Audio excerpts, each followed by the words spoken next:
trying this trying to do a dual format for people who like to come via Zoom and online and doing it in person. So we're using all this great new technology that the library has available. So if you can't hear anything, please let us know. My name is Carolyn Alperon. I'm the current chair of the executive committee for the Mid-Missouri group. I want to welcome you to our in-district meeting with our three of our legislators who represent Boone County. These are all state representatives who are all newly elected, in case you're not familiar with all three of them. They were all elected in November and have begun their first term in the state house as state representatives in January. So they've all been drinking from the fire hose, I'm sure. And so tonight, what we want to do is have, oh, and I forgot to tell you guys this, I'll tell you now, and then I'll talk a little more. We were going to let each of you make a comment about, anything you want to talk about for a minute or two, to introduce us, what you're thinking about the session so far, or something you want to mention. So so you can think about that now for one. Okay. So we're going to start off with letting each of them make a comment for a few minutes, and then we'll move into talking about some of the specific issues that Sierra Club has concerns about in this legislative session. And then we'll also, time permitting, which I think we'll probably have time here, you can ask your own questions as well. And if you have comments about the particular issues that we're bringing up, those are something that you can share as well. Because we are trying to do this on Zoom, so if anyone dials in with Zoom, we want to try and be sure and capture your question. So I'll try and repeat it so that people on Zoom can hear your comment. So we'll be doing a little bit of that. So I also wanted to mention a few other activities that are coming up that you might be interested in. Columbia is going to be having a city election April 4th. And so with PeaceWorks and several other groups who will be sponsoring a candidate forum for city council candidates for Ward 1 and Ward 5. And that will be on Wednesday, March 15th at 7 p.m. at the Boone County Government Center in the commission chambers. We also will be trying to do Zoom on that one, but we won't have this nice setup, so we'll see how it goes. But that is March 15th. Then for those of you, obviously you're all interested in what's happening at the State House. So I hope that you will consider joining us for Lobby Day, where you'll get the chance to go back and talk to these people again, potentially, and also some other state senators and state representatives. That is coming up on April 5th. And we would definitely invite you to participate. You don't have to have experience. We work in teams, so it's not like you have to have all the words or all the knowledge to be able to talk to the legislator. We share that responsibility as we go around. So also coming up on Earth Day, or related to Earth Day, on April 21st, which is Friday, the one of the MU student groups is sponsoring a protest and march to try and get MU to diversify their holdings from fossil fuels. And so that's going to start at noon and last until approximately 3. So that'll be on MU's campus on Friday the 21st. On the Saturday the 22nd, there's going to be what's this year is new, is going to be called Party in the Park. And this is going to be focused on music and other fun things.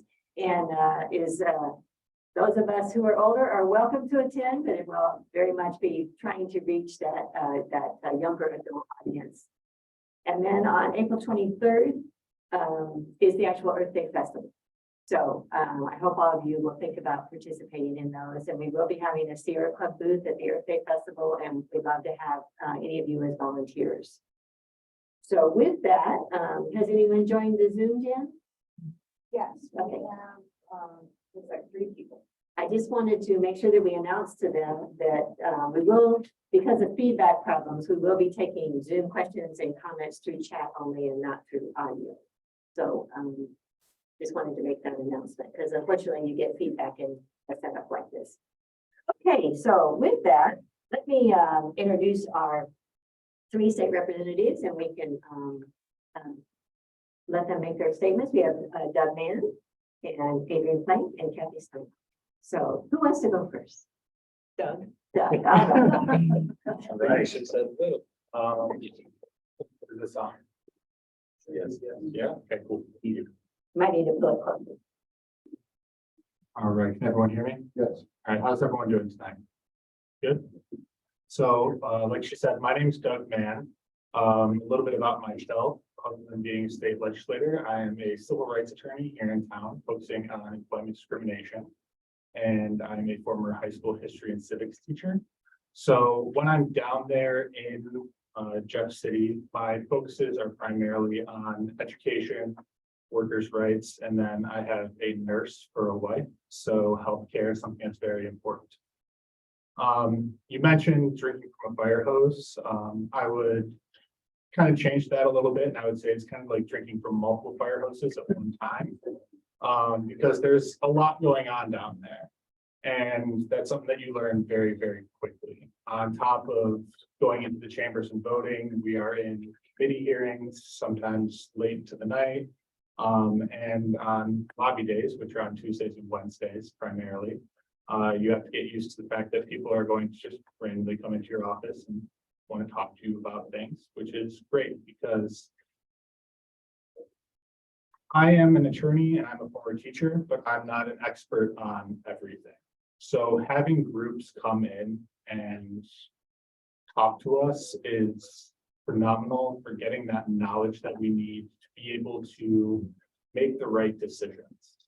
So when she talks about going down for lobby day, that's one thing that I would implore you to do, because, and I don't want to speak for my fellow legislators, but like I said, that's how we learn. That's how we get the information that we need to make the decisions when we're there in hearings or there on the floor.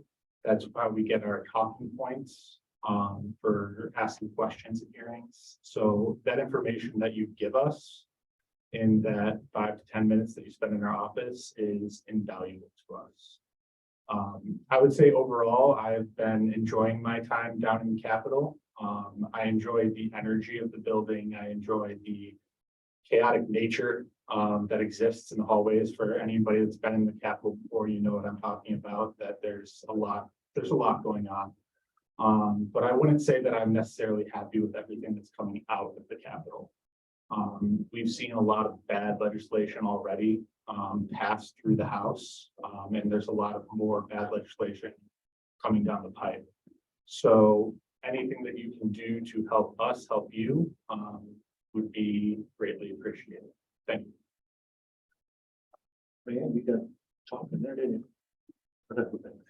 you? I'm Adrian Blank. It's good to see all of you. Haven't been in a forum in a couple of days. I'm a union carpenter. Most of you know who I am. I've run 3 elections and finally got to the Capitol. So, you know, the district, you know, I was able to win this time. The district has changed as these 2 districts have also, which they took out, according to Clean Missouri, when we passed that, they, you know, they did a lot of alternative to Clean after we had it passed, but it required them to keep House districts in as few counties as possible, which means they cut out a sliver of Randolph for me, they cut out a sliver of Cooper and Howard, and I'm completely in Boone County. When they did that, that forced them to draw it into Columbia, which made it a winnable district for me, and here I sit. Not so winnable to take it for granted. I was the number 2 most spent against candidate in the state of Missouri. The next election will be the same. Which means I'll just have to work hard again. So it's just part of it. I'm willing to take that on my shoulders. I've done it a few times now, but you know, to follow up with Representative Mann, still getting used to saying that, right? Yeah. The Capitol is yesterday, a lot of people, Disabilities Day at Capitol yesterday, a lot of people, and it was great to see because they were able to get there and walk around and talk to the legislators. And when you have disabilities in a Capitol that's not really handicap accessible, it was good to see them. Those are the things that lift us up. I'm sure we get to see those people speak for you, but I'm pretty confident in that. But there are some bad things going on. You know, we had the CPS issue that they used and took out of context and didn't do the research, and then used it to push some really bad bills right away when it pertains to trans and LGBTQ rights. They had a hearing. It was 9.5 hours long. When I found out that they were going to have hearings on those bills, I went to social media and made some phone calls, and they had us doing some kind of nonsense at the Capitol at the time, and we stopped what we was doing and did what we can to get as many voices at the Capitol for that hearing, because you only have 24 hours to get there.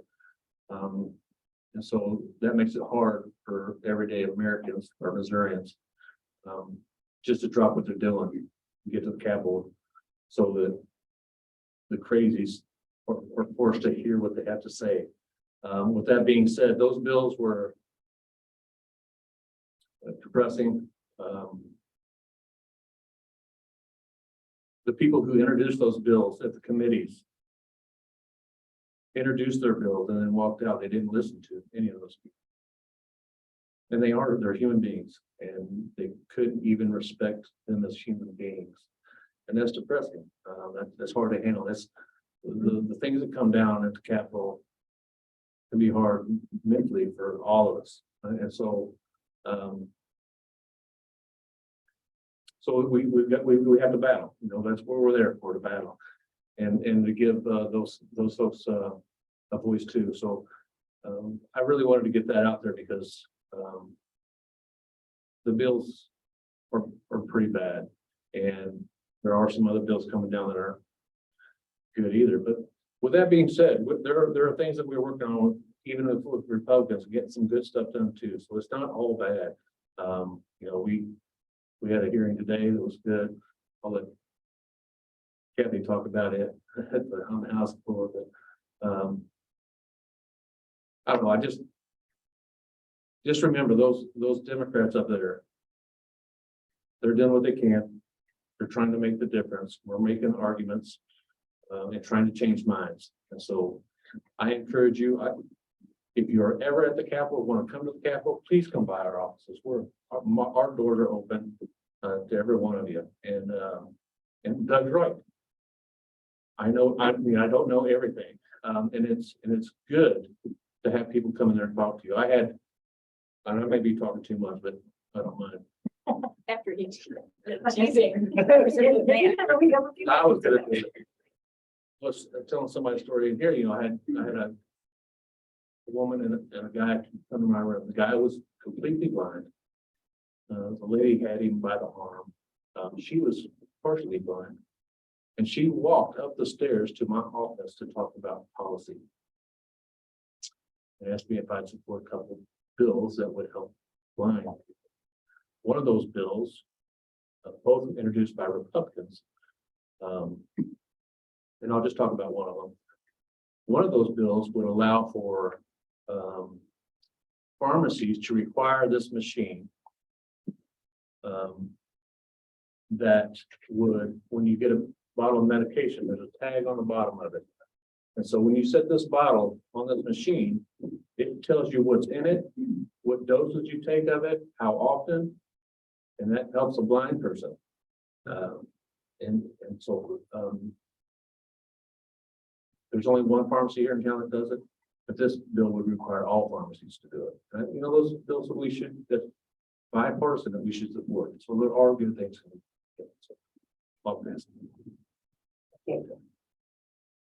All right, hopefully you can hear me all right. My name is Kathy Steinhoff. I'm the state representative on the 45th district, which is Central Columbia. Hopefully, if you live in my district, I had a chance to talk with you this summer, trying to get to as many doors as I could. I'm glad they went first, because they took most of the things. I agree with everything that they've said. This has been an incredible experience so far. I keep telling people I'm having more fun than I should be having, but it's exciting. It's there's just so much about it. Just the whole idea of the way that this whole process works, and to be a part of it is just such an honor and so humbling. And as I get excited about as Doug described, the chaotic space of the building, it's thrilling. But partnered with that is the heavy heart that we have living in Missouri and hearing some of the things that are coming to the floor that then they go beyond rhetoric, they end up turning into law. And I know that the balance will shift. Right now, it's been fun. I'm sure that if I see you in a month and a half, I probably will be saying it's not fun anymore. But for now, I'll enjoy the moment that I'm in. My background is I was a teacher for 34 years. I retired in May. I was also very active in our union. And being an old dog in that field, I knew a lot more than I didn't know. You know how, and when you're in a job or you're in, some kind of community organization, the more you're in there, the more you know the people, you know the players, you know the buildings, you know all the things. People come to you asking you things. So this is very different to be on the bottom end of that ladder. I don't know where things are. I don't know who to ask for things. And on top of that, there are a lot more issues than just education and unions going on in Jefferson City. And the details with each of these issues, as you all are aware, are immense. So as they were saying, people will come in our office on any variety of topics. And what's great about it is we're speaking to the experts, just as you all are the experts on the climate, on our environment. And I will be tapping into that expertise any chance I get. I'm looking at these flyers that you all saw when you came in the door.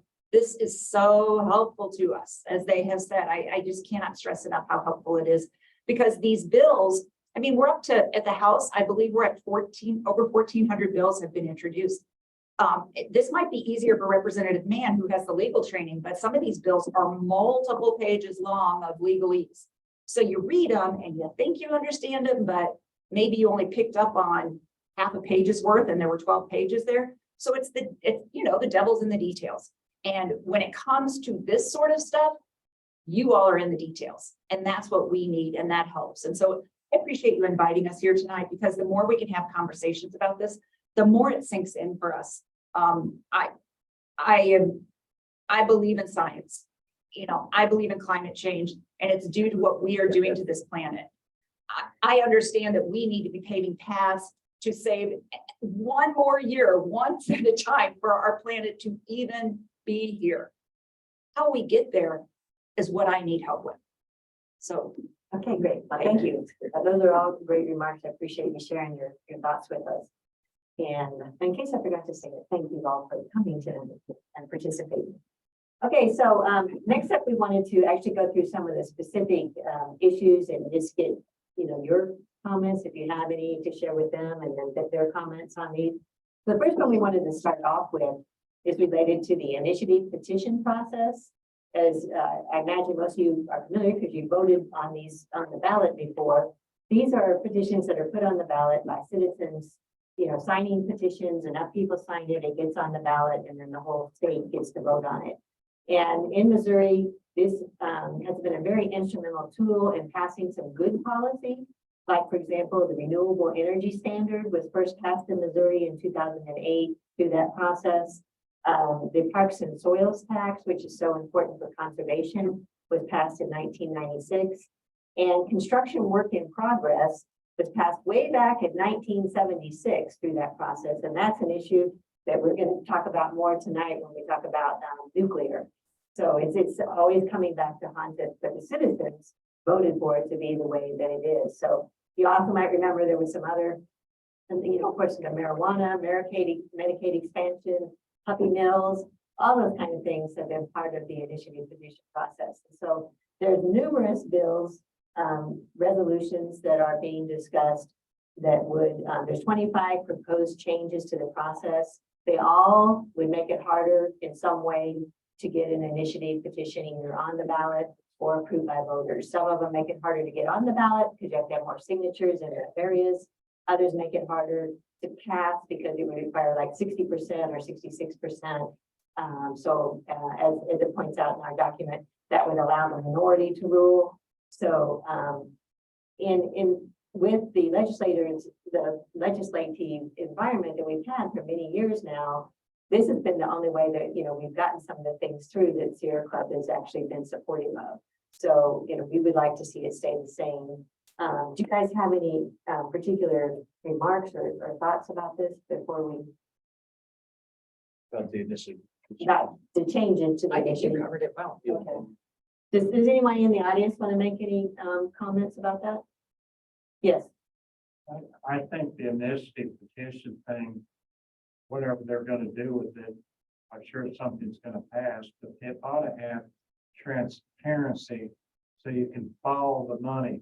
A lot of these petitions and things that get on the ballot, the money comes from other states and not from Missourians. We need to know where the money comes from. I mean, it's just unbelievable that some of these crazy things they come up with. We need to know where the money's coming from. That was, that's exactly what they were saying. The Republicans were saying. They're saying, well, we had a lot of out-of-state money having too much influence on our initiative petition process and swaying the way people have, how many signatures, what it costs to do that, and all the money coming in from the state. The problem I have with that is the bills that they're pushing does not do anything to do that. And so they use it for their argument on why they're pushing these bills. But in reality, this last bill that we heard on the House floor was, let's make sure that we have to have 60% of the vote. And so my only question on the House floor was to the guy that presented the bill, do you think that 60% of the votes are going to bring more money into the state or less? What's the right answer to that? That's right. They're not interested in that. It's not about the money for them. It's about stitching down the democratic process. And so that's the issues we have. And that's the stuff we got to deal with is the false narratives and the false equivalencies that they push. Just in response to the issue of money, unless something's changed, there is a financial disclosure requirement. Any larger sums of money that come in from in-state or out-state are revealed, so it's not a dark money situation. They just don't like it coming. It's probably because it's coming in to do things that they don't want it to do. Right, and just in case the people on the Zoom couldn't hear the comments from the audience, the first comment was related to that we need to make sure we have transparency so we're aware of where the money's coming from that funds these initiative petition campaigns, whether it's in-state or out-of-state. And then it was pointed out that there is a financial disclosure process that does help reveal some of that information today. Yes, Doug. So one thing that I would add, that happened during the debate, for the HJR, which is how the House puts things onto the ballot, was something that we call ballot candy, which is essentially language there that's put there onto the ballot to kind of entice people to vote for it. So in the HJR that was passed, the first line in it is that only citizens of the United States may vote on initiative petitions. That's Now, true that's true. Yeah, that's true today. But that's ballot candy because people are going to see that. That's the first line that people are going to read, and they are going to say, well, that makes sense to me. Yes, citizens should be the ones that are voting on these things. They're going to check yes. We did try to get the language flipped so that the 60% thing was going to be the first thing that was there, but that got voted down. So one of the things that I would say whenever you are looking at things on the ballot, make sure that you read the whole thing because they are going to try to use that language to trick you. So just don't be tricked by the language that they put out there. And I just want to say, they know it. We pointed it out to them and pointed it out to them and pointed it out to them. They know it. They know they're lying. They know it. These are the people who profess Christian values and they still know it. That's all. Okay, so I do want to mention just a couple more things before we leave that topic. One is in case anybody is interested in why an environmental organization cares about the initiative petition process, it's because that we have over time, it's become clear that democracies are much stronger with environmental protection than any other kind of environment. And so Sierra Club actually has a committee, statewide committee called the Democracy Committee that works on protecting our democracy, whether that's the initiative petition process or it's, making sure that voter registration is protected, voter rolls are protected, that type of thing. All the attacks on voting right now. So I wanted to make sure that everybody understood why this is an issue for Sierra Club. I also wanted to mention that right now there is a Sierra Club campaign where you can, do a click and send an email to Senator Caleb Rowden. And Jan is going to share that link out to the Zoom community. But this is something that if you haven't already, that you could participate in that campaign, or you could call Senator Rowden's office and make sure that he understands, how you feel about the initiative petitioning process and potential changes to it. So you can call, you can email, or you can, use Sierra Club's campaign. Okay, so I hear that there's some people in the audience that actually have some questions. So I'm going to break with the format I had planned, because since they're children, they might have to, go home because they have school to go. So I wanted to find out if there's a particular question that they wanted to ask the state representatives. So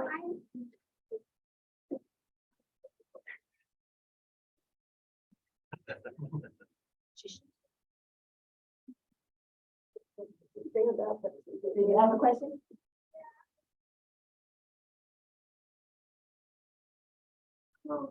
so I have a club that I do with some of my friends with the environment, and we do like volunteering and stuff. Is there anything that we could do to be like more involved and help more? Good question. Specifically for legislators. Thank you. So can I ask you a question? Go ahead. Sorry. Can you tell me what you're doing now? So we go down to the MKT and we do cleanups there. And we're thinking of doing a trip to the Capitol and doing and like touring it. And well, now we might go to your office and talk to you. Yes. You learned something here today. Yes, it is. So when you come to the Capitol, come to my office. It's 101K. My LA is Dustin Bax. We have keys to certain areas that we can take kids to that don't normally get to go to unless you're accompanied by somebody. So if I can't do it, Dustin can take it, but we can take you up into the dome and that sort of thing. We'd be anybody can come. And so if you would like, and I'll make sure you have the phone numbers and stuff before, don't let me forget. And we'll make sure that you get a Capitol tour. And just the Capitol is a neat building.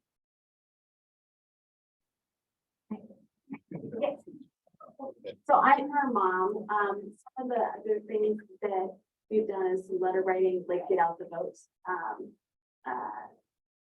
postcards and things like that. But in terms of, I don't know, obviously they're kids and so they don't vote.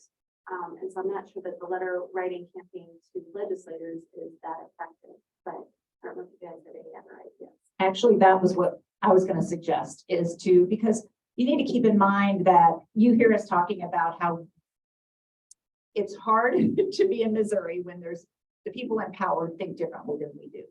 So we need to understand that our wins are not always getting things across the finish line the way we want. It's the long haul. And so what you have the opportunity to do is to educate your friends and to bring more people into this cause, which is important.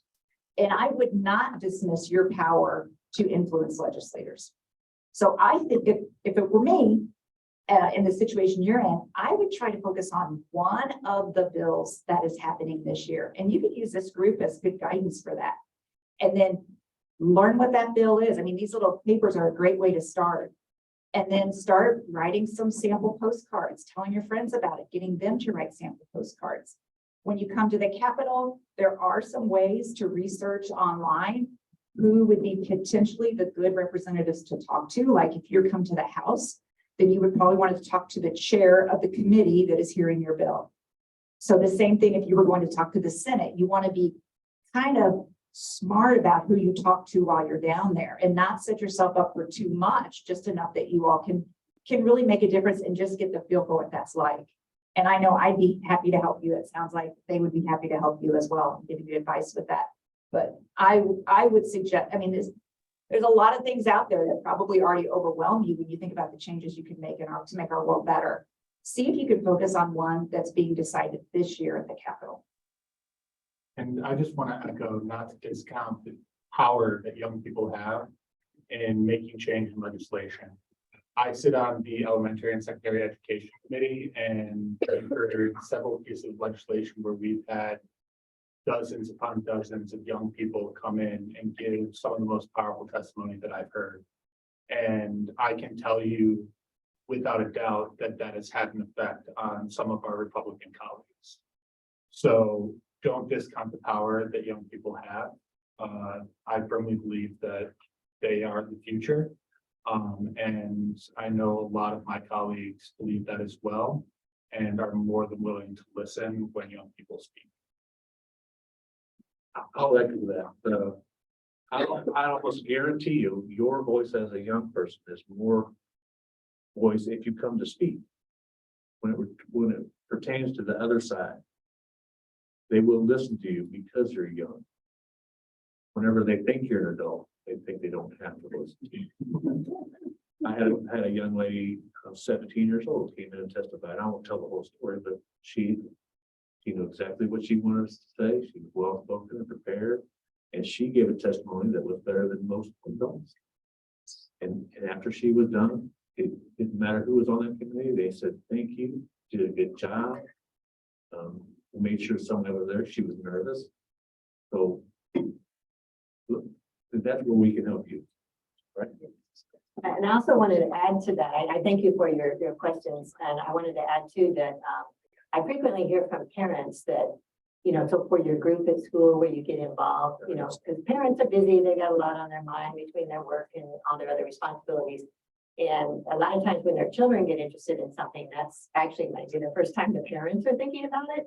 So in addition to, you know, talking with these people, you can actually be in, you know, it sounds like your mom was already included in, but other people's moms and dads. So I think you have that way. Okay, well, let's move on into our next issue, and we're going to kind of start talking about climate change for a minute and the need to move away from fossil fuels into electrification. In this case, there's a bill which has already passed the House, and I wanted to thank you, all three of you. These guys all voted against it, so they all took the position that we would like them to take. So thank you very much for that. But now we'll have to fight this in the Senate. And so this bill, basically what it does is it forces a local government, let's say at some point in the future, Columbia does not have this today, but let's say at some point in the future, we wanted to say a new apartment complex that's being built needs to put in some electric vehicle charging stations to accommodate those new electric vehicles that we're all going to be switching to in the next few decades.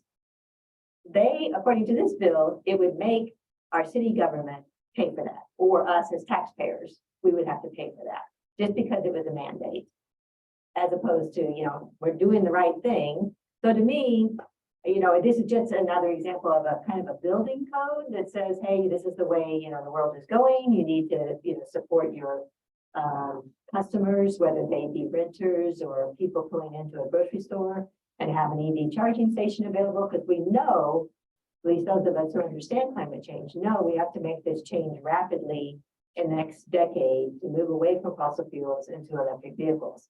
And so this bill, as I said, it's already passed the House to make a city pay if they mandate to have EV charging stations installed anywhere other than, I believe it's a gas station. That's the only place where they could potentially mandate it. But this is really just limiting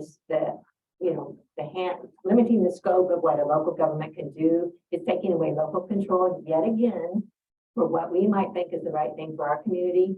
St. Louis and Kansas City have already, taken some steps. St. Louis County and Kansas City have already taken some steps in this direction. And because of that, that's why they're trying to pass this ban or this penalty statewide. So does anybody have any comments on that, or then we can hear from, yes, go ahead. So under that provision that the public entity has to pay for the cost of building the facility, who gets the revenues? And let me say, because I'm aware of when I went to visit my kid in California, he has electric car, had to charge it up, found a charging station in the basement of a hotel. So in addition to the normal charge that paid to the company for electricity, there was a premium tacked on it. So obviously, an entrepreneur there is figuring out how to make money off of this. If the city of Columbia wants to build these at their cost, is the city going to get the revenue? Is that in the bill? I don't know, you guys know, I don't know. I don't remember the revenue piece being in there. The question for the people on Zoom is who gets the revenue is a question for, is that in the bill? Because right now it just says the city and the taxpayers would bear the cost of construction and maintenance. But nobody here knows what would happen with the revenue. So. I will say that this was a difficult bill. It was muddied and with the idea that it seemed like an attack on St. Louis County's decision to do this. And we had people in our own caucus who were hurt financially by this bill because they were business owners. So there was a lot of information swirling around that made it difficult. I know that I voted in support opposite. I voted against it in perfection. And then, if I got that right? Sure. Some of these bills are written backwards, so it's hard to remember. But then Michael Berg luckily came around and talked to me and helped me understand it in a different way, which just, it goes to show what I said before, these details can get very confusing and very muddy. So I was really grateful that he was available to be able to help. For those who don't recognize the name, Michael Berg is our political director for the state chapter of Sierra Club, and a very effective, wonderful guy. This bill, I tried to add an amendment to it to make it better. And the amendment basically would have had the state set up a committee, and it would have had 2 members of the House, Republican, Democrat, 2 members from the Senate, Republican, Democrat, on a committee, and then it would work with the mayors of the cities to develop a plan in order to figure out where the best places to put these charging stations would be. That's basically what it does. There's an efficient way to do infrastructure, and charging stations is one of them. And so they didn't like that amendment.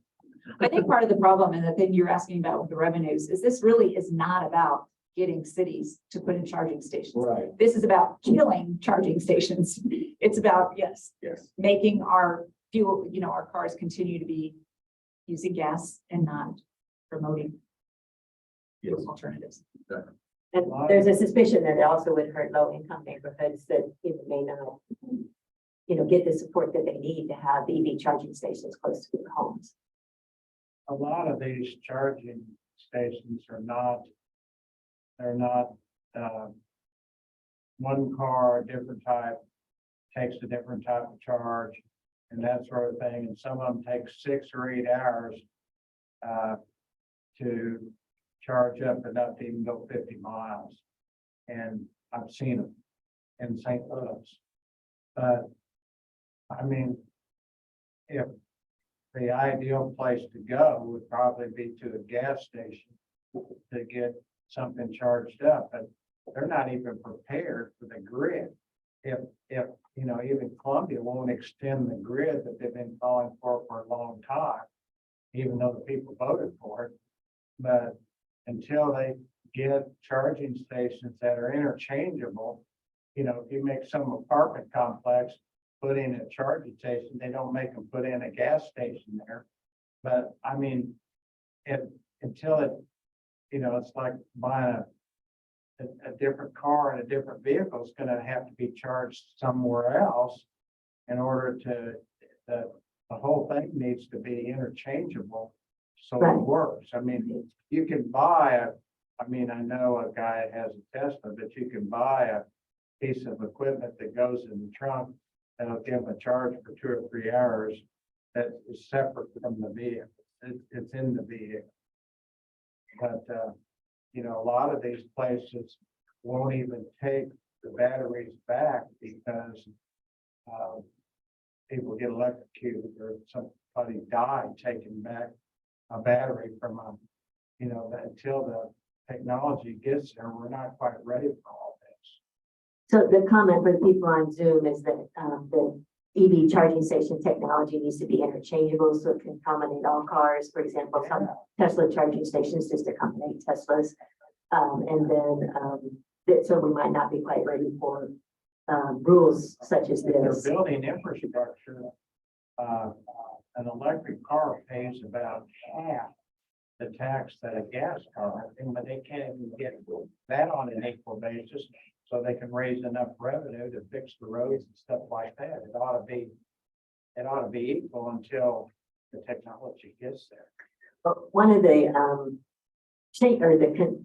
the issues related to this, I just wanted to share, that also relates to your point about the universal charging stations, is that the federal government, as we know, they passed multiple acts that are going to be supporting moving forward with climate action. The infrastructure investment in general incentive was one, the Inflation Reduction was another.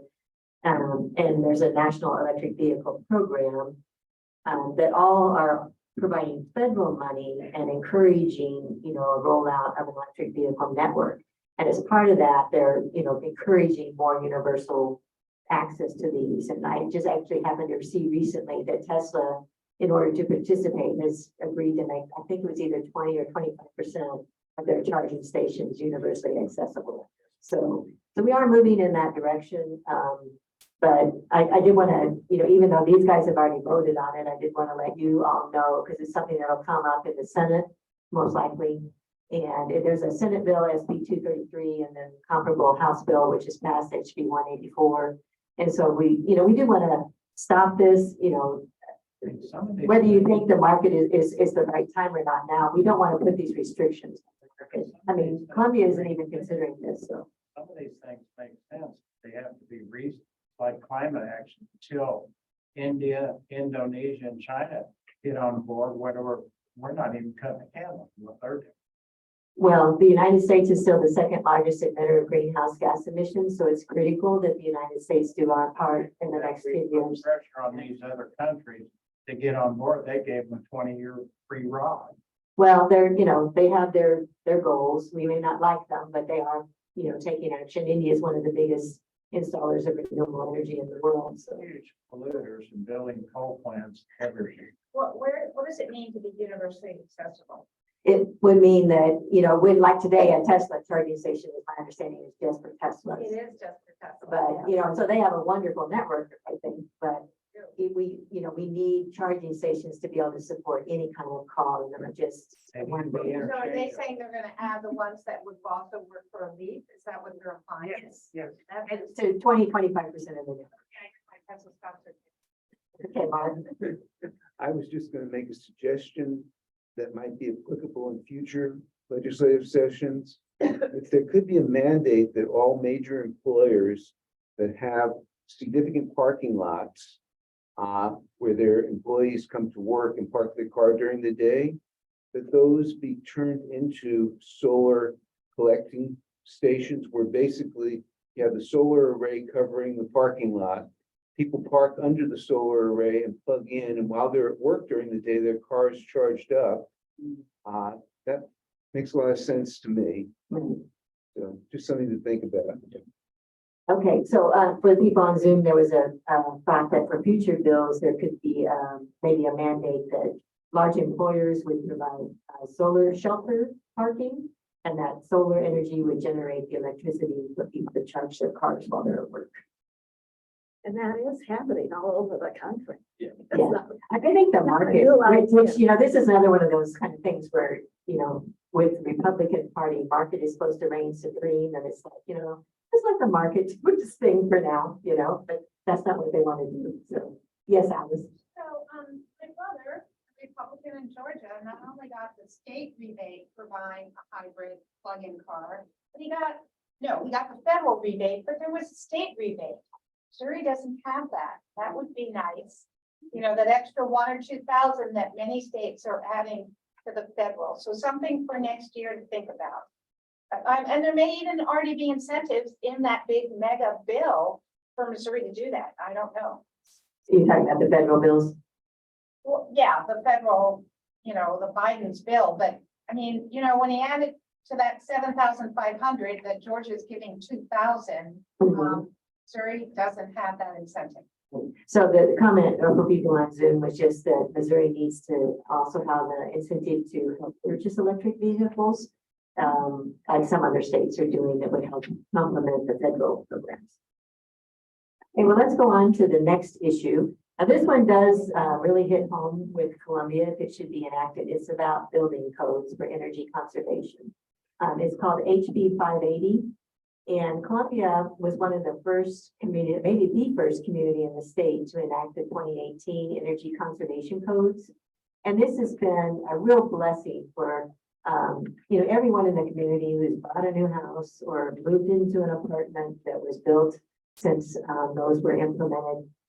Some of you may have heard the horror stories of some of the student housing that was built before these commercial codes were implemented, where students had electric bills for an apartment of $300 a month, which is crazy. So, you know, it can be a real burden on renters in particular if units are built with low energy efficiency. And so the rules in Columbia right now, as I said, we have the 2018 building codes for energy conservation. We have them for both residential and commercial. So any new construction in this community, and it's important because this is a growing community, is being built to a high standard of energy efficiency. Now, what the IECC, I think is what it is an international body. What they do with building codes is they study, of course, all the latest technology and what's going to make something energy efficient, but they also study what's the payback period. So they don't just put, you know, the top of the line, you know, I don't know if Cadillac's the right reference anymore, but Lexus, you know, kind of luxury, you know, energy efficiency into a home. They make sure that the technology that they're recommending for these building codes has a reasonable payback period. And it's much better, of course, to invest up front, have it be part of your 15, 20, 30-year mortgage than to have to come back later and try and add on, you know, to add energy efficiency to your home once the walls are up and the roof is on. So this would be very bad. So what this bill does is it actually would set some statewide building standards to say that Columbia would actually, I don't know, we might be grandfathered in, but for others that wanted to do this, there would be a lower level of standard than we already have when it comes to certain open spaces in the home being used for being a duct or insulation. So this is not good. Again, the state is meddling in an area that has been left out to local communities in the past. And so, you know, we just would like you to ask you to vote no on HB 580. Can you tell I'm passionate about this one? I've worked on the building code issue with the city before, so that helped get those 2018 codes passed. We're working now, Sierra Club is, to try and get the 2021 codes passed. So, because we need to keep this moving forward as new technology and new information becomes available, because, you know, the weather's just going to get hotter, or even for short periods, extremely cold, as we've been experiencing. And so we need our homes to be able to, and our businesses to be able to, you know, be efficient in those environments. So do you guys have any comments on this bill? I know it hasn't come up for debate yet. I'm not sure where it stands. The only thing I really want to add is that don't want to tell you they're for local control, because they are. It's pretty obvious that. This last couple of months, it's unbelievable. It's just the control they're taking away from communities. It's unbelievable. Starting with St. Louis, it's quite astounding. Right, and I say this would probably even impact another one of my pet projects from when I was on the Climate and Environment Commission, which is to establish minimum rental energy efficiency standards. Over half of Columbia's housing stock is rental units, much of it very old and very energy efficient. And we also have a large number of people in this community who are what we call energy burdened, in that they pay a very high percentage of their income for the utility bill. And a lot of times it's their utility bill that ends up getting them in financial trouble because they take out payday loans to pay for it and things like that. So we've just started the process. In fact, if anyone's interested right now, the city is holding focus groups to talk to renters, to explore, what renters need in this area, to get minimum energy efficiency standards for rental units. So this would be something where we would go and be going into existing housing stock.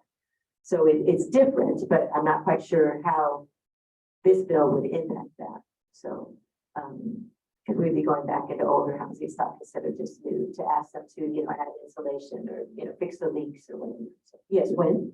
I did look this up this evening, HB 580, and it didn't pass out of committee. So that means the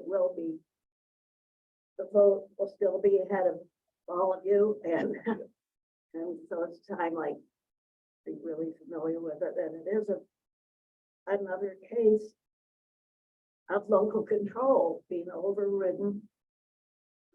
That locality should be able to implement standards that they believe are beneficial. And so many times the legislature is coming in and abolishing those rules, repealing them. Yes, and so the comment is that the bill has passed out of committee, and then again, it's another. Did you happen to notice the vote count on it? Yes and no votes? Do you happen to remember the yes and no votes on it? How many yes votes and how many no votes? No. It was, I guess, it was referred to originally to the Government Efficiency and Downsizing Committee, but it might have been a different committee this time. And I should mention, while we're talking about this, Sierra Club has a tracker for all the bills that we're watching, and that's something that you can access publicly. Jan can share the link in the Zoom. And it's something that I find really helpful, just to be able to do a quick update, because it somehow gets updated automatically when a bill has gone to committee or comes out of committee, I'm sure there's a human sitting there doing all that. I hope not, but it gets updated so fast. I think that it's somehow scraping the information off of the legislator. Yes. A lot of people don't know that the city will do a free energy audit, so you can find out what's going on. That needs to get out more on the social media about it. And I know some smaller cities don't even have that available. At one time, I proposed adding 10 cents to the utility bill to put power lines underground or even do an energy audit, so it wouldn't affect everybody adversely. But an energy audit, they really tell you quite a bit of stuff. I was on the energy and environment thing that suggested that they have every business, have them come and do an energy audit on that business. And they can save money by finding out what's going on. It's really a pretty good program. Right. So, so the comment was for everyone in Zoom that the city of Columbia, through the Columbia Water and Light Utility, has free energy audits that they will do. And that applies to renters as well. You don't have to have the landlord's permission. There's some things they can tell you about that can benefit you without making building changes. And then there's also other programs that are more elaborate that you can start with the free assessment and then go from there. And there's a lot of incentives to help make energy efficiency improvements. And I should say too that, and this is important for you guys, I guess, to be aware that energy efficiency, and since Columbia owns its own utility, the more we keep our peak energy down, the more money it saves all of us who are customers of Columbia Water and Light. So these energy efficiency things, it isn't just some, political change thing. It's actually helping all of us keep our utility bills down. Can I add to that? Yes. So when they do an energy audit, they'll come in with a thermal machine, they'll check, see where the hot and cold are coming in through your windows. Then they make suggestions on insulation and if you need new windows, if you need to caulk around them or whatever you may need. And then they give you, I think, incentives for doing that, discounts on certain windows and that sort of thing. It's really a good program. I'm suggesting to people all the time. With that being said, The reason for it, like she said, is that, you know, it's in order to keep our peak electricity down. Whenever we go above peak, you know what they do? They fire up a coal power plant to cover the rest. And so that power plant on the business 70 is backup. So it runs very little time, but when they do, they're burning coal. Well, actually, the one in There's that whole- Oh, they changed it? yeah, it's just, Oh, but it's still gas, which is a fossil fuel. Now, it could also burn, wood chips too, if I'm right. no, No, they wanted to do that, but so far we've stopped. They did a pilot, you're right. They try and know everything. Yeah, they did a pilot, but they so far, when they tried to go with it permanently, we've been able to stop that. Because for anyone who doesn't know, burning wood produces as much or more emissions as burning coal. So, Joanne, did you have a comment? I was just gonna say that I live out just outside the city, and Boone Electric did an energy audit for me and said I needed attic insulation and stuff like that. They gave me several weeks to a month to do all that, and then they came back and did it again and saw how much I had improved. And so Yeah. it's a very good thing to do. That's great. So we just had a testimonial for participating in Boone Electric's energy audit, how well it went and how much it worked for hers. One more testimonial. Go ahead, A Mark. check for $771 came in the mail yesterday because I put insulation in my walls. Well, great. Wow. So, Pumping water in my way. so Mark just got a check for $771 for participating in one of the Columbia Water and Light programs to get insulation to his walls. So that's great. And I'm sure there's something that we all could do in the places we live. So, all right, well, let's move on to our next issue, which is somewhat climate related in the sense that it's the nuclear potential is called construction work in progress. And because of climate change, people are trying to use this as a reason that we need to go with more nuclear energy and start building more nuclear power plants. And because we need to move away from fossil fuels, and from that perspective, nuclear seems beneficial because it can be a produce base energy load. It can always be on. But the problem is, of course, that nuclear power plants in the United States cost billions and billions and billions of dollars, and they take years and years and years, decades even, to build. And so there's been terrible experiences in Georgia and South Carolina, where, you know, those are the most recent construction projects here in the United States. One of those states, I can't remember which one off the top of my head, they invested billions and billions of dollars, the state ratepayers did, taxpayers did, and they've never gotten a kilowatt of nuclear energy from it. So one of the problems with construction work in progress, what they called it, is that it would allow like an Ameren or an Evergy, those kind of yes, investor-owned utilities. Thank you. I couldn't think what they were called. The regulated utilities. It would allow them to start potentially building a nuclear power plant and then start charging immediately their ratepayers for that, even though they would not be getting any benefit from it for decades potentially. And this is something that when we talked earlier about the initiative petition process, Missourians said, no, we don't want that decades and decades ago. And now, and every year it comes back. 1983. Yeah, every year it comes back and they try and push this on us to say they want to build, you know, potentially build a nuclear power plant. But right now, none of the utilities even have nuclear power plants in their plans for the future. But they still support this because they want, you know, they could say if this passed, they could say tomorrow, oh, we're going to build a nuclear power plant, so let's start charging our ratepayers, even before they had any plans to do this. So this is House Bill 225 and Senate Bill 333. And so we would ask you to oppose these. Do you guys have any comments on these? I certainly do. I had the representative for Ameren in my office just a few days ago talking about this bill. Of course, they're for it. It's insane. I said, I don't know how I'm going to sell that to anybody. You're talking about massive projects, massive projects. And the one that he was telling me about, and he was nice, and I'm gonna have to work with him, so I gotta get along with him, he's a good guy. But they come up with a price on what this project's gonna cost. Well, it went billions over. And I was like, so you're gonna ask your customers to start paying for this project before you even start the project on the notion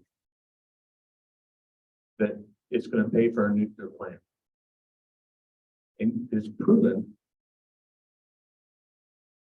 that you can't be decisive on what it's gonna cost, when it ends, when it starts. I said, how are you gonna sell that to anybody? It's insane. This bill is insane. So that's what I have to say about it. Okay, anybody have any comments from the audience? Yes, go ahead. So if we do end up if one does get built, then don't we have to have everything to store the waste that it creates? And then how do we pay for that? Because that's gonna keep on getting bigger and bigger. And so then where do you put it? Blast it off in a rocket to space? Let it pollute space. Yeah. And it's like, So the question is, what if one does get built, what would be done with the waste and what would the cost of that be? I'll just say that the thing about the bill itself, I mean, there's the whole discussion about nuclear or not nuclear. You could almost take the nuclear part out of this bill and it's still a bad bill because it's still asking ratepayers to pay money for something that a company's going to benefit for. And the company's going to tell you down the road you will benefit. So you have excellent points to bring up about nuclear energy, but this is not really just about nuclear plants being built. It's about the ability to charge ratepayers for future plans to create energy. Nuclear waste, it's good stuff. You don't trust nuclear waste. That's good. Yeah, so Sierra Club's position on that is that, of course, we've been opposed to nuclear, Sierra Club has, because of the nuclear waste issue. And right now, nuclear waste is mostly stored on site at each nuclear plant because the government and states have never been able to agree where to move it to. So unfortunately, you're right. It just would keep being produced. There are some new nuclear technologies that they think are going to produce less waste, but that's not the kind of big power plants we're talking about right now. I am hopeful that if this were to get to the floor, that we would have the ability to remind the other side of the aisle that they don't like any taxes. So why would you want to be able to, why would you want to charge ratepayers without their permission to do so? Right, that's true. So, does anybody know Representative Clemens? He's out of St. Louis. He's no nuclear. I mean, he's adamant about it. But St. Louis has areas that they store nuclear waste.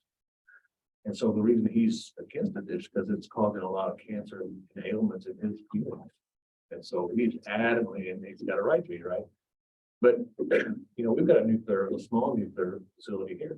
They're small cells and they can reuse them, and there's not a whole lot of storage that goes with them. But these nuclear plants here, they're massive, and that's a lot of waste. Just think about Japan. We got fish with radiation in them that's all the way to California. I mean, that's massive.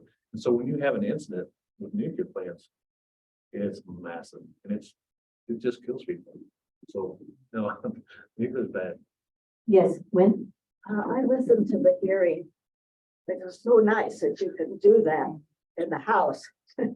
And it became clear, and even the sponsor admitted that it was really the small nuclear reactors that he was interested in. This is taken hold by people around the country. There are about 7 different designs, and this, I know about Utah personally.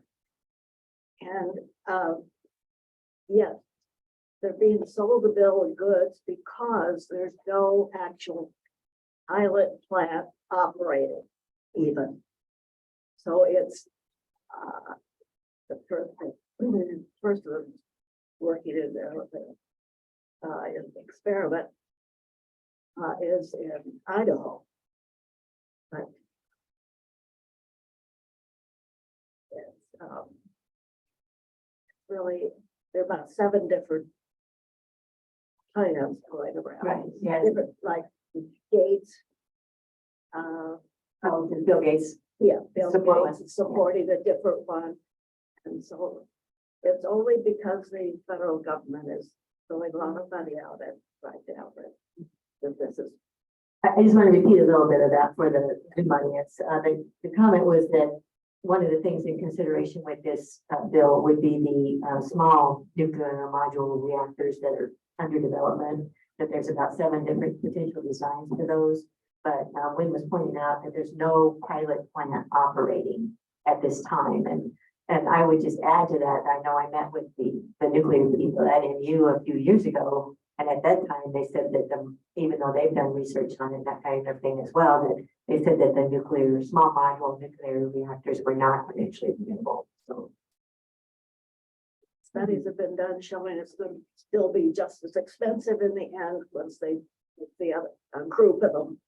and if you think about like taking the $9 billion that was invested in South Carolina, for which they got 0 energy produced, think about how much renewable energy you could produce with $9 billion. You could put that into grid improvements and wind and solar, and it would add significantly to our energy sources. Well, while we're talking about, I'm going to shift gears and talk about something that's not been introduced to the legislature yet. But I thought while we were on radioactive material, might be a good time to segue. Sierra Club is working with the Missouri Coalition for the Environment regarding mining in Missouri. One of the things about the federal climate action programs, which are generally good, is that they want to be able to have more mining in this country for like rare earth minerals that are needed for being able to build all this tech that we all depend on, and is important for the conversion to move away from fossil fuels and electric energy, or to electrification. And so there's money in those federal bills to support mining. And so there's a possibility that Missouri is going to have another mining. For those of you who know Missouri's history, we were the lead mining area of the country. And, Tailings are still there. and yes, and we're still doing Superfund cleanup. And so there's a possibility Missouri could have another mining boom for cobalt, rare earth minerals. We're already, experiencing some for sand fracking, which is not related to that technology stuff. It's related to gas fracking for natural gas. But there's a document that was in, I didn't make copies of it because it's several pages, but it was in the links that Peter sent you. That is suggesting a proactive bill, because part of the problem right now with mining in this state, I guess because the mining people probably controlled all those interests way back when, is that it's really easy to get a permit for mining. There's almost no regulation of it. And so, there's not like environmental assessments required and all this kind of stuff. There's absolutely no regulation of like metal mining. So, but some of these things qualify as metals, some qualify as minerals. So this is something that we would like, we know it's not going to happen this session, but we wanted to introduce it to you guys to consider, finding some Republicans to partner with for next session. And the Republicans in the lead belt and in the area, according to this, the Worthington County, Dent County, and there's another one, are all particularly hot spots for this potential future mining. So, do you guys have any thoughts on that? I know it's new, but I do. yeah, go ahead. Am I the only one? No, I was fortunate. Kathy's taking lots of good notes. I think that. Sorry. Well, you can hear it does. But, I was fortunate to have a few committees that listened to some bills. We just heard a bill that would that was developed because of the community of St. Genevieve. St. Genevieve is a mining town, and they mine construction materials. Well, there's a company called NextGen, not the one here, that was advocating, they had bought 200 some acres in St. Genevieve, and they were gonna mine for sand. Silica sand. Silica sand is used in cell phones, so that was their selling point, but silica sand is used for fracking. And so this community didn't want any part of it, and so we had a heated debate, friendly heated debate. St. Genevieve sent me, the community, I got so many emails. Hey, we need you to support this bill. We need you to support this bill. We don't want this mining company to come here. And it's a mining community. And we were able, through committee, that those people emailed the crap out of those people on that committee. And we support that bill, which allowed their community to set regulations, local control. One instance this year that we got some Republicans to support this bill, and it's because there were so many people that showed up to the hearing, so many. And that changes minds when you give testimony and say, hey, if we get this fracking sand, what kind of chemicals are you using to clean it? Because we know that fracking uses lots of chemicals with that sand. And so it's dangerous. Go ahead. Adrian, can you tell us what you mean by so many? Because I think we'll be. So many people. 20 people, right? 20 people. Well, it was So many, so we can actually make a difference. So what happened is they came in all in their shirts, the red shirts, and it says, I don't remember what it said on it, but and they were so organized that we got 3 people that we brought to speak, and it was more than 20 people, by the way, that showed up, and the whole room was full, and they were able to give their testimonies, and so that company was also there with their lobbyists. And I have a thing about listening to people over lobbyists. And so I showed my support for those people right away. When I walked in there, I started shaking hands with those people and said, it's good that you're here. It is good that they're here. It got what they wanted, and that's protection of their environment. And that's what they wanted, and that's what they got. It's because they showed up. Thank you, Adrian. And I forgot to make the connection between the rare earth elements and the radioactivity that we were talking about earlier. Some of the rare earth elements, when they go through this separation process where they remove the uranium, the thorium, and so it produces radioactive waste, and it also produces gases. And there's this other YTTRIUM. I have no idea how to produce it, but that's what we have the most of here in Missouri. And that one, if they would go start mining that, then this process would actually, be a radioactive waste producing process. So it's something that we really need to be conscious of, that, we have this rare earth element in Missouri, yay. But, we need to be really careful how we mine it and what we do with it. And so this document is prepared by Missouri Coalition for the Environment, and it lays out kind of a roadmap to create a bill, hopefully for next September. So. Okay, and then the last one I have, and then, I saw Adrian brought in some information. We can also open the floor. Is the last one Sierra Club wanted to talk about was this idea of sustainable investing. Some of you may have heard of ESG investment funds, environmental, social, and governance investment funds, where the companies are all evaluated and rated on what they're doing for environmental issues, for social issues, and for governance. And governance could be something like, that they have a policy against corruption. The good stuff, right? If you're going to be an investor, you want a company to have good governance. So unfortunately, the state legislature has a bill out that would say that the state government and potentially local governments would not be able to do business with companies that adopt or, profess a ESG methodology.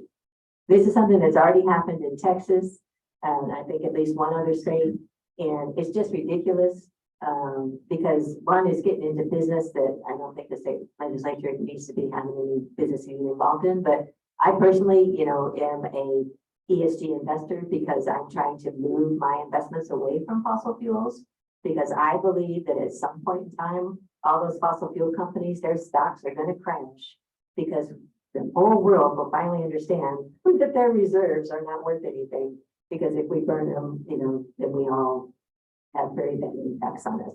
I'll try not to say we die, but we might. If we burn them, we die. That's just the truth. So, I mean, not me personally, but people in future generations. The other problem is that this campaign to implement this, to pass these bills, and we talked earlier, that gentleman's left, but we talked earlier about dark money campaigns funding things here in Missouri. Well, this campaign is being orchestrated and funded outside of Missouri by the fossil fuel industry and out-of-state billionaires that are just trying to tie our hands with who we in Missouri could do business with, who we in Columbia could potentially do business with. And so it seems like, according to our political director, that this is kind of maybe stalled here in our state legislature, but we wanted to be sure and talk about it. Do you guys have any comments about this? Yeah, Doug.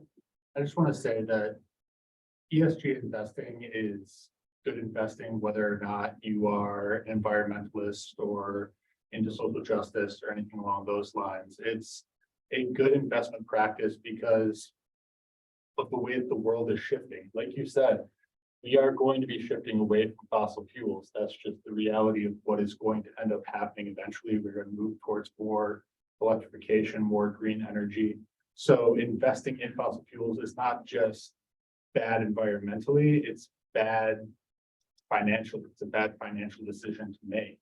So when state legislature is saying that they don't want governments investing in these ESG funds, it's just them pushing conservative rhetoric. It's not them actually concerned about the actual investment funds or making sure that we are investing properly. One of these bills has come through my pensions committee, the Bill 769, and it did pass through committee, which it made it so that our publicly funded pensions, the ones that the state of Missouri watches over, I think there's 5 of them. There's like Moser's, there's ESRS, which is the pension I receive from public schools. There's loggers, which I think is like local municipalities. Probably another one that I forgot. Oh, the highway patrol. Just railroad them. That's probably I don't know there, but what the Bill 769 would say is that any of those groups could not put ESG, but it doesn't say ESG. It lists out, it could not make investments based on environmental, social, or governance characteristics. You could only make your decisions on whichever fund had the best financial gain. And what I think is interesting about this is that language is so loose. It seems like you could apply anything under those 3 categories, including things that Republicans would want. So I don't think that the way that they're using that phrase, I believe it can be adaptable for interpretation, but it did end up passing. I don't think it's going to make any difference. Every one of those funds, they said that they are directed to find the one that's the best investment, that they already don't have a mechanism for their members to say, we don't want to invest in this type of fund, or we don't want to invest in this type of fund. So the rules are already there to prioritize financial gain. Hopefully they consider governance in that process. Right. Yes, is there a question over here? Yeah, I thought there was a little bit more detail to that, though. It was written in such a way that the pension funds, if they become aware of Goldman Sachs or whatever, group you've got on Wall Street doing that, becomes aware that they are engaging in ESG funding, then the pension fund is obligated to pull out their funds. I think it did say that. Yes. I'm just going to point out, because I've been ranting about this, but the state of Missouri, through the Secretary of Treasury's office, already has a program that lets them make investments in local banks at less than market rates, in exchange for which those banks will make investments in startup entrepreneurs. I mean, it's like they're already doing this for the kind of programs they want to support. Right. So and I feel like it's Well, in my brain, it feels a lot like the whole local control issue. Again, we've got people that are elected to do these jobs. Why don't we respect who our voters are electing? Yeah. Because in each of these pensions funds, they are being overseen by a board that members have elected. Maybe not every single position on that board, but there is an elected voice on that board. All right, thank you. Anyone else wanted to make a comment on that? Okay, well, I wanted to open it to the floor if there's other bills or questions that you wanted to ask. Or bring up your comments on. Yeah, Mark, I'm gonna get you to jump into the. Sure. One thing that hasn't come up tonight that probably is of interest has to do with CAFOs and water quality. And I'm wondering what sort of legislation we're seeing this session related to CAFOs. It's another local control thing, I know. Could I just tack on to that question too, because I had a similar question about the foreign ownership of farmland. How you feel about that, and how that's going? This is all you, Adrian. It's just the first time we're gonna see. Adrian's on the agriculture. Maybe you're Yes. the fire on this one. Where do I start?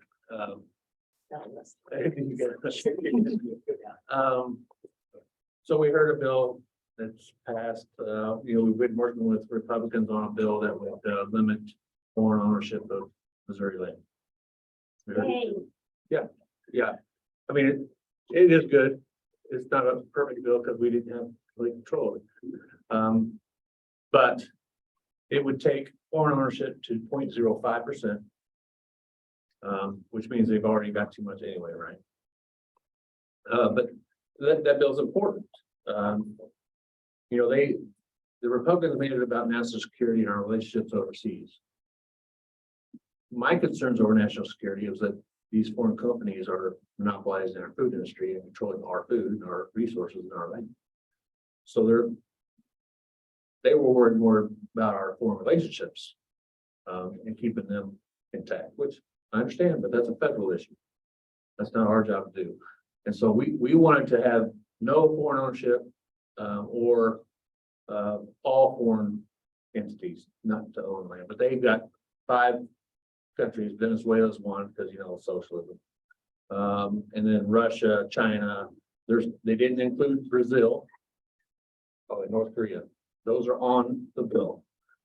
They didn't include Brazil. That's JBS. They didn't include, where's Monsanto's from? Oh, Germany now, isn't it? Germany now. So it doesn't include Germany. And so that bill's not perfect, but it does limit foreign ownership. It does have a stipulation in there about land for research. They can have, that's supposed to be included on there. I thought it was kind of a loophole where they could, just designate land as research and buy it right up. They wouldn't allow, I got PQ'd. I was getting ready to introduce an amendment to the bill to have that included in that 0.05, which he says it includes, but it's not clear. And so I was worried that was a backdoor for them to buy more land. And so I got PQ, which means they shut off the debate right when I was recognized to speak. They shut off. So are you saying that those countries that you mentioned are limited to 0.05%, but they still can? Those countries couldn't get anything. No, that's right. So foreign ownership you're right. Is off the table for those. Right, off the table. So what are they going to do about?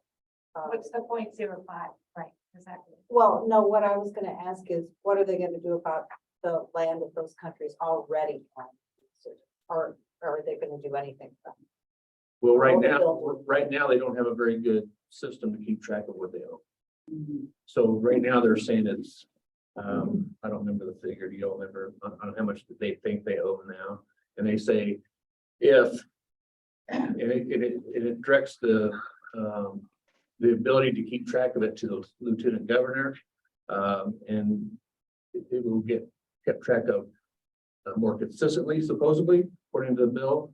And they think that and cross-checking the foreign ownership now will bring it up at 2 point whatever, or 0.26 or whatever the figure. may be. This is Ken Midkiff. I have been following this issue for, seems like years. And recently Smithfield was bought out by some Chinese company, the name of which I can't pronounce.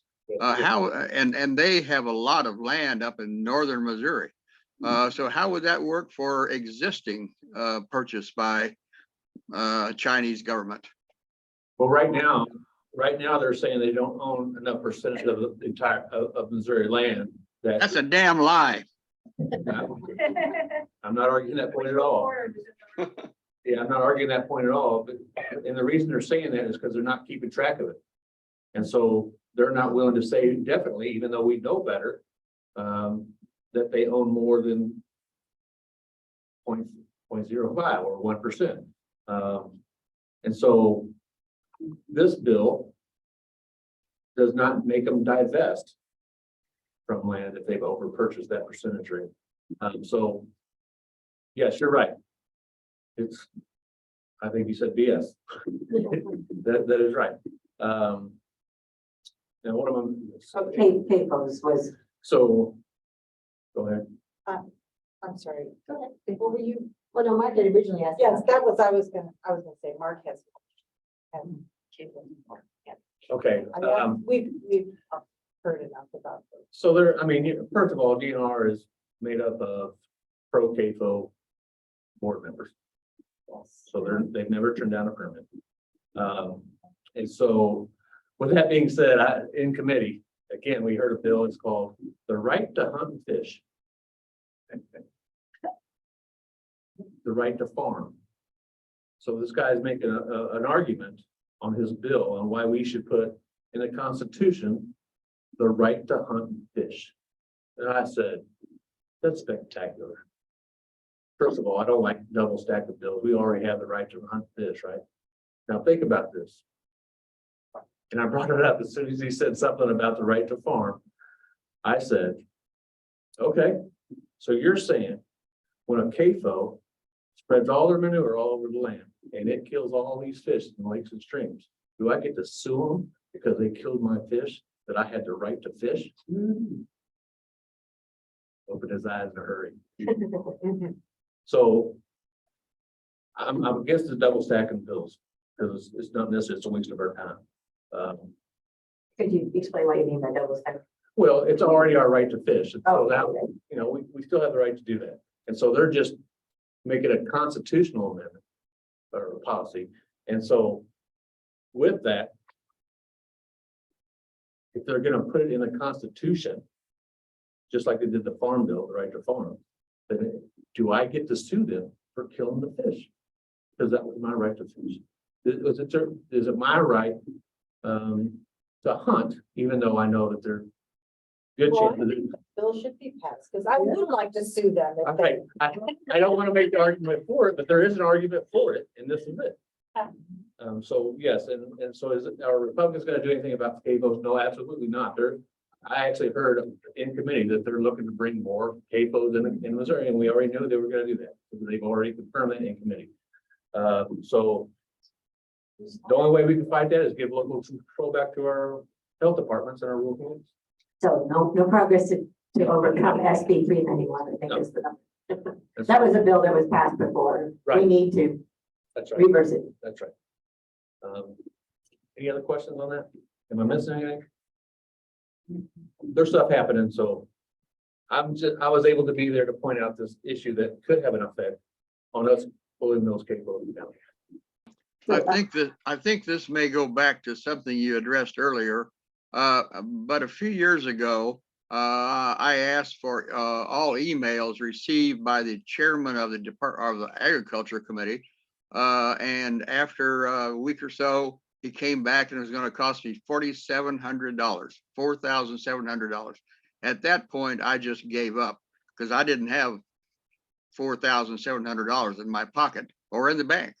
So I suspected that many of the messages, what I was really getting at was the messages from agribusiness that went to the Department of Agriculture about allowing CAFOs or looking the other way.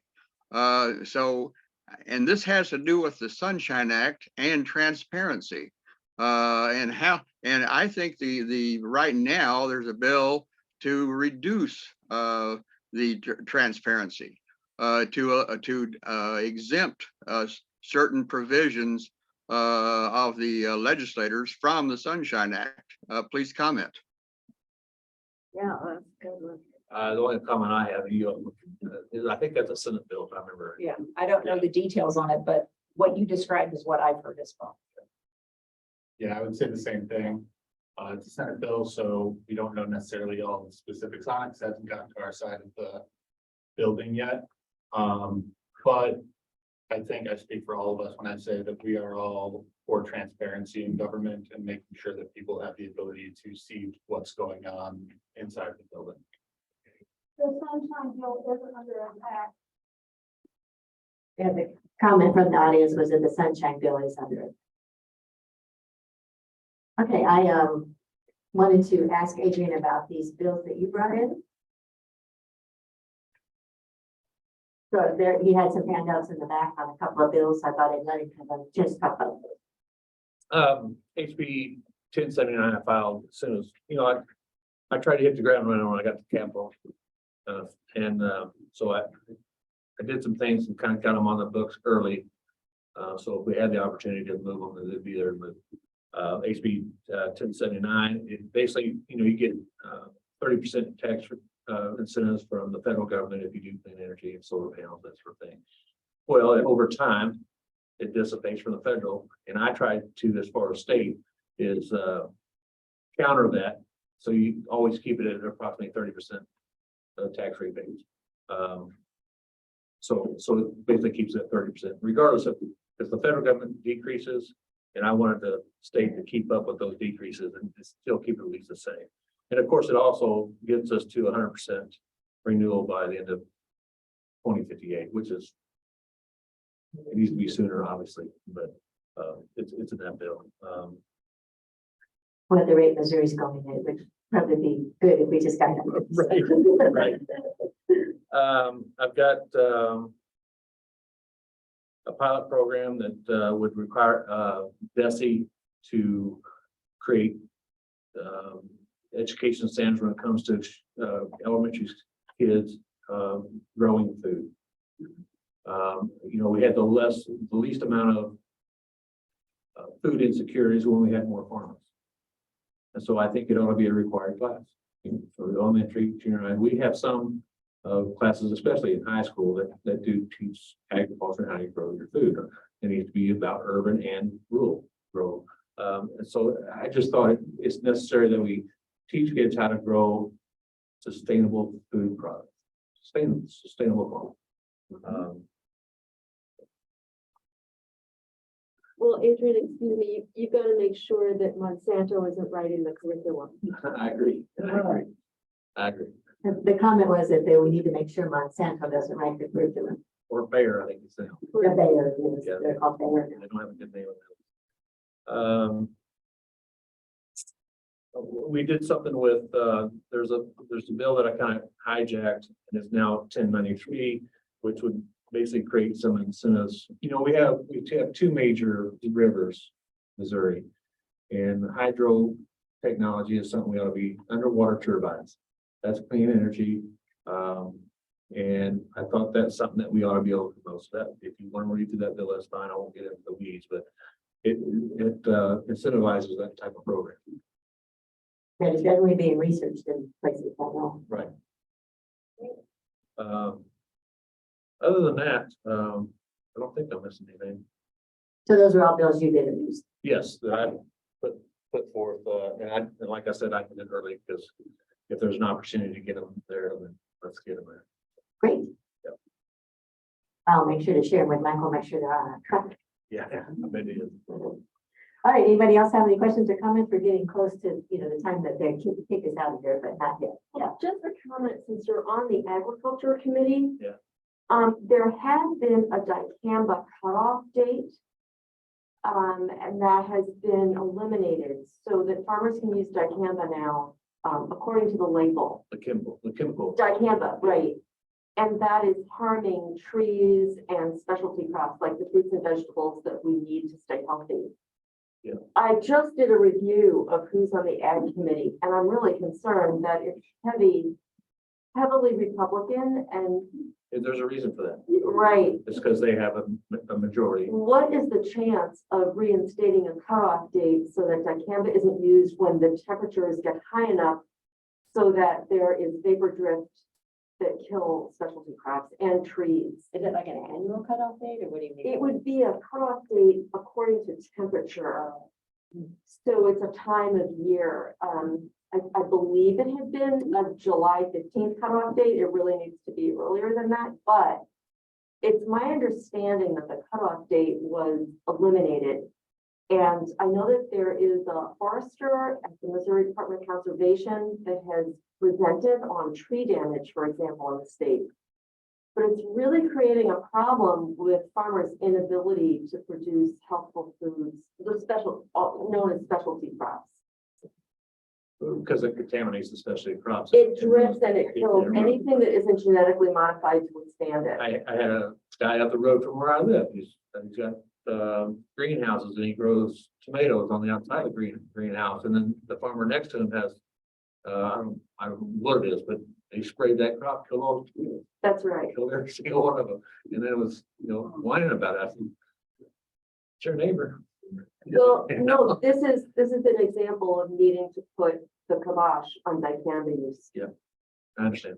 Yeah. And you know somebody at the conservation department Yes, that gives some, Robbie Deerhoff, I'll have you write that down. for I me. will. Did I was full? Oh, there you are. Just announcements, your friends at Mule Getters, tomorrow are having an in-person meeting. Anyone wants to drop by Democratic headquarters, and Dustin Bax, great guy who happens to be Adrian's legislative assistant, is going to be our speaker on legislative priorities. And if any of you three wanted to stop by and say hi, it would just be great. And you could add to our discussion about what are the priorities this session. So just wanted to mention that. I'll be hanging It's sheep. at Democratic headquarters on Vanderbilt at 12 noon. So love to see people. I'll be hanging sheetrock, sorry. Well, your friend Dustin will be there, Yeah. and many of us know Dustin and how helpful he was during the coordinated campaign and helping to elect the 3 people in front of me. And I'm really looking forward to hearing it. I asked him about the expanded Medicare bill. I didn't understand the article in the paper the other day and still don't. So anybody that could drop by would be very welcome. And 12 noon, and they'll speak till 1. And it's also on Zoom. Okay, I do want to remind everyone that Sierra Club is a nonpartisan organization, so if there's anyone who wants to make an announcement about a Republican meeting, just. Okay. All right, well, thank everyone very much for coming tonight, and I very much thank our 3 state representatives for taking the time. And thank you, Jan Dye, for being our Zoom moderator, and Peter Schneeberger. Let's give him a round of applause for organizing this. So I really appreciate all of the volunteer help and everybody. So have a good evening, everyone. Get home before it starts raining. Oh, it's already raining out. We're here to thank all of you for serving down there.